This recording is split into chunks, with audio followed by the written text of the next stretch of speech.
آپ نے بہت سے جانوروں کے قصے اور معلومات سنی ہوگی، لیکن آج آپ کو ایک عجیب جانور کا حال سناتے ہیں۔ اس سے پہلے آپ کو اس کے بارے میں کچھ معلومات بھی ہوں تو بہتر ہے۔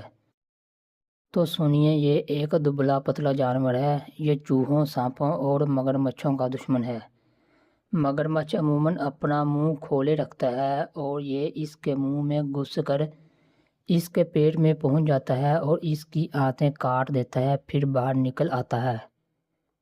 ہاں، تو پھر آپ انتظار میں ہوں گے کہ آخر یہ ہے کون سا جانور؟ تو لیجیے، یہ جانور نیولا ہے۔ نیولا بہت ہوشیار جانور ہے۔ ایک دفعہ ایک نیولا چوہے کا شکار کرنے کے لیے اس کے پیچھے دوڑا۔ چوہا اپنی جان بچانے کے لیے ایک درخت پر چڑھ گیا، مگر نیولے نے اس کا پیچھا نہ چھوڑا اور اس کو پکڑنے کے لیے وہ بھی درخت پر چڑھ گیا، یہاں تک کہ چوہا درخت کی چوٹی پر چڑھ گیا۔ جب اس کو بھاگنے کا کوئی راستہ نہ ملا تو وہ ایک شاخ کا پتا منہ میں دبا کر لٹک گیا۔ نیولے نے جب چوہے کی یہ چالاکی دیکھی تو اس نے اپنی مادہ کو آواز دی۔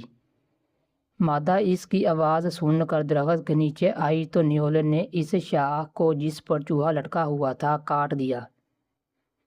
شاخ کے کٹنے سے چوہا نیچے گرا۔ گرتے ہی مادہ نے اس کو شکار کر لیا۔ نیولا چور بھی ہوتا ہے۔ جب اس کو سونے چاندی کی کوئی چیز ملتی ہے تو اس کو اٹھا کر اپنے بل میں لے جاتا ہے۔ چوری کرنے کی عادت کے ساتھ ساتھ یہ ذہین بھی ہوتا ہے۔ ایک دفعہ ایک شخص نے نیولے کا ایک بچہ پکڑا اور اس کو پنجرے میں بند کر کے ایک ایسی جگہ رکھ دیا جہاں اس سے اس کی ماں اس کو دیکھ سکے۔ اس ماں نے بچے کو پنجرے میں بند دیکھا تو بل میں گئی اور 1 دینار سونے کے سکے لے آئی اور اس کو پنجرے کے پاس رکھ دیا۔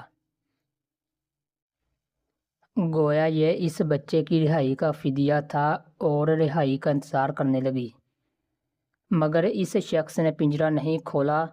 کچھ دیر انتظار کر کے نیولے کی ماں اپنے بل میں گئی اور ایک دوسرا دینار لا کر پہلے دینار کے برابر رکھ دیا اور پھر انتظار کرنے لگی، مگر جب اس کا بچہ رہا نہ ہوا تو پھر اپنے بل میں گئی اور تیسرا دینار لا کر پہلے 2 دینار کے برابر رکھ دیا۔